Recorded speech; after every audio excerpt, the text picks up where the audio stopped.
மழையின் காரணமாக பார்த்தீங்கன்னு சொன்னால் வைரஸ் காய்ச்சல் அதிகமாக பரவுவதை நம்ம பார்க்க முடியும். மிகச்சிறந்த பக்க விளைவில்லாத மருந்து நிலவேம்பு குடிநீர் சூரணம். மழைக்காலமாக இருந்தாலும் சரி, எந்த காலமாக இருந்தாலும் தண்ணீரை நன்கு கொதிக்க வைத்து ஆற வைத்து குடிங்க. வீட்டில் வந்து புகை மூட்டம் போடலாம். கோடை காலத்தில் வந்து வெயில் அதிகமாக அடிக்கும். ஒரு வாரத்திற்கு முன்பு பார்த்தீங்கன்னு சொன்னால் 15 டிகிரி 16 டிகிரி 18 டிகிரி வரலையுமே வெயினுடைய வேகம், வெப்ப காற்று வீசியதை எல்லாருமே அறிவோம். அதை தொடர்ந்து பார்த்தீங்கன்னு சொன்னால் மழை பல்வேறு மாவட்டங்களில் தொடர் மழை, கனமழை இதெல்லாம் பெஞ்சிருக்கு. அப்போது இந்த மழையின் காரணமாக பார்த்தீங்கன்னு சொன்னால் வைரஸ் காய்ச்சல் அதிகமாக பரவுவதை நம்ம பார்க்க முடியும். எப்படி பரவும் அப்படின்னு சொன்னால், அந்த மழை நீர் தேங்குறதுல அந்த மழை நீரில் தான் அந்த டெங்கு காய்ச்சல் கொசுக்கள் வந்து உற்பத்தி ஆகும். என்ன காய்ச்சல்னா ஏடிஎஸ் இஜிப்தி என்ற பெண் கொசு. இதுதான் வந்து டெங்கு வைரஸ் காய்ச்சலை வந்து உருவாக்குறது. இது எங்கே வளரும் இந்த கொசுன்னா நல்ல தண்ணியில் தான் வளரும். அப்போது நம்ம இந்த மழை காலத்தில் பெய்கின்ற மழை நீர் வந்து வீட்டின் முன்புறம், வீட்டின் பின்புறம், அல்லது தோட்டத்தில், அல்லது நம்ம வீட்டுக்கு வெளியே என்ன பண்ணுவோம், உபயோகப்படுத்தாத பொருட்களை வந்து போட்டு வச்சுருப்போம். டயரை போட்டு வச்சுருப்போம், பிளாஸ்டிக் பொருட்கள், அதே போல் பூந்தொட்டிகள், நிறைய ட்ரம், இது மாதிரிலாம் போட்டு வச்சுருப்போம். அந்த பொருட்களில் பார்த்தீங்கன்னா இந்த மழை நீர் தேங்கும். அதே போல் மொட்டை மாடிகளில் தண்ணி இறங்காமல் என்னாகும், குப்பை குளங்கள்லாம் அடைச்சி தண்ணி தேங்கி நிற்கும். இதில் எல்லாம் பார்த்தீங்கன்னு சொன்னால் டெங்கு கொசுவானது உற்பத்தி ஆகும். இது வந்து என்ன காய்ச்சலைன்னா டெங்கு காய்ச்சலை. இந்த காய்ச்சலுடைய அறிகுறி எப்படி இருக்கும்?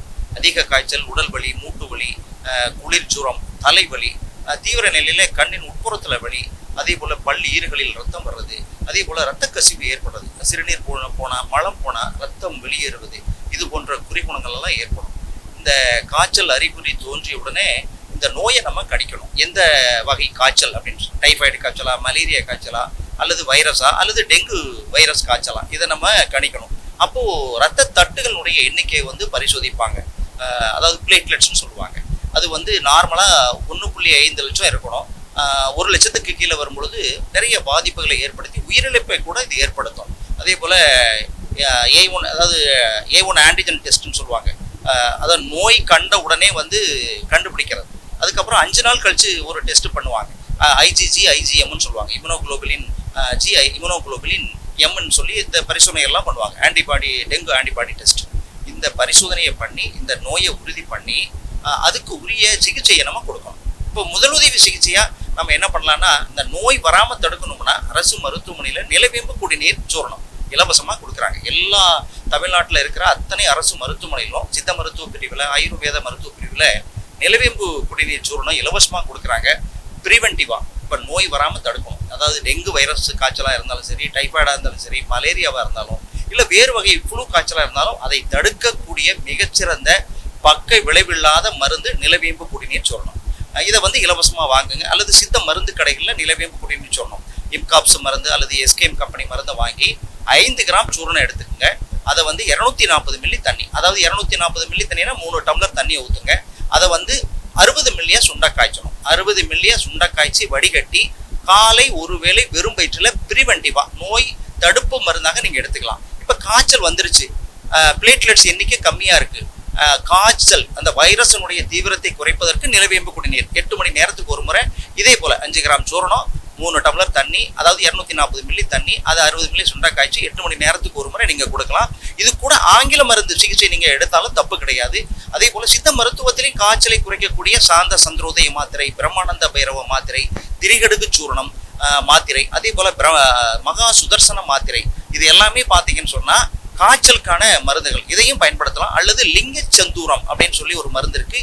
இது சித்த மருத்துவர் ஆலோசனை பெற்று தான் நீங்கள் பயன்படுத்தணும். அதே போல் பிளேட்லெட்ஸ் குறையுது அப்படின்னு சொன்னால் மலைவேம்பு இலைச்சாறு அல்லது பப்பாளி இலைச்சாறு அல்லது நிலவேம்பு குடிநீர், இதை ஏதாவது ஒன்று நீங்கள் கொடுக்கலாம். இப்போ பப்பாளி இலையை என்ன பண்ணுங்க, காம்பை எடுத்துட்டு நல்லா அரைச்சி ஒரு 5 to 10 ml, குழந்தைங்களுக்கு ஒரு 10 மில்லி, 5 to 10 மில்லி கொடுக்கலாம். 12 வயசுக்கு மேலே 15 ml to 30 ml நீங்கள் 6 மணி நேரம் 8 மணி நேரத்துக்கு ஒரு முறை நீங்கள் தொடர்ந்து 3 நாள் 5 நாள் கொடுத்தீங்கன்னு சொன்னால் அந்த இரத்த தட்டுகளுடைய எண்ணிக்கை, அதாவது பிளேட்லெட்ஸ் எண்ணிக்கை வந்து கண்டிப்பாக கூடும். உயிரிழப்பை இது தடுக்கும். இது கிடைக்கல அப்படின்னா மலைவேம்பு இலைச்சாறு இதையும் நீங்கள் கொடுக்கலாம். அல்லது ஆடாதோடை இலைச்சாறு, இலை கற்கம் இதையும் நீங்கள் கொடுக்கலாம். அதே போல் தண்ணியை வந்து எப்பொழுதுமே காய்ச்சி குடிங்க. மழைக்காலமாக இருந்தாலும் சரி, எந்த காலமாக இருந்தாலும் தண்ணீரை நன்கு கொதிக்க வைத்து ஆற வைத்து குடிங்க. எளிதில் ஜீரணமாகக்கூடிய உணவுகளை எடுத்துக்கொள்ளுங்கள். வெளியில் விற்கக்கூடிய தரமற்ற உணவுகளையும் தின்பண்டங்களையும் வாங்கி பயன்படுத்தாதீங்க. குளிர்ந்த நீர், ஐஸ் வாட்டரை பயன்படுத்தாதீங்க. குளிர்பானங்களை தவிர்த்து விடுங்க. அதே போல பிஸ்கட்டு, கேக்கு, சாக்லேட், ஐஸ்கிரீம் இதெல்லாம் கண்டிப்பாக தவிர்க்க வேண்டும். தரமான உணவுகள், தரமான தின்பண்டங்கள், அதை விட வீட்டில் நம்ம சமைக்கக்கூடிய உணவு தின்பண்டங்களை நீங்கள் பயன்படுத்தினா கண்டிப்பாக நமக்கு இந்த நோய் மட்டுமல்ல, டெங்கு வைரஸ் காய்ச்சல் மட்டுமல்ல, எந்த நோயும் வராமல் தடுக்கலாம். வெளியில் சாப்பிட்றதை கண்டிப்பாக நீங்கள் குறைக்க வேண்டும். குழந்தைங்களை கவனமாக பார்த்துங்க. அதே போல் முதியவர்களை, நோய்வாய் பட்டவங்களை ரொம்ப கவனமாக நம்ம பார்த்துக்கணும். எனவே எச்சரிக்கையாக இருங்கள். மழை நீர் தேங்காமல் பார்த்து கொள்ளுங்கள். கொசு வலையை அமைத்துக் கொள்ளுங்கள். கொசு வலையை வீட்டில் கட்டிக்குங்க. இதெல்லாம் நீங்கள் பயன்படுத்திக்கிட்டு வீட்டில் புகை மூட்டம் போடலாம். இப்போ இந்த கொசுவை விரட்டுறதுக்கு பார்த்தீங்கன்னா இயற்கை கொசு விரட்டியா என்ன பண்ணலாம், வேப்ப இலை, துளசி இலை, குப்பைமேனி இலை, மஞ்சள், அதே போல் ஓமவல்லி இலை, இதையெல்லாம் ஒரே அளவு எடுத்து அதை காய வைங்க. காய வச்சு அதில் நெருப்பு போட்டு வீடு முழுவதும் நீங்கள் காட்டலாம். அல்லது பச்சை கற்பூரம், கிராம்பு, ஏலக்காய் இதெல்லாம் போட்டு இதையும் நீங்கள் சாம்பிராணி மாதிரி காட்டினீங்கன்னா இது ஒரு இயற்கை கொசு விரட்டியாக நமக்கு பயன்படும். அதே போல் கற்பூராதி தைலத்தை மேலே தடவிக்கலாம். வேப்ப எண்ணெய் இருந்ததுன்னா மேலே தடவிக்கலாம். அதே போல் ஓமவல்லி இலை இருந்ததுன்னா அந்த இலையை கசக்கி மேலே தடவிங்கன்னா கொசு கண்டிப்பாக கிடைக்காது.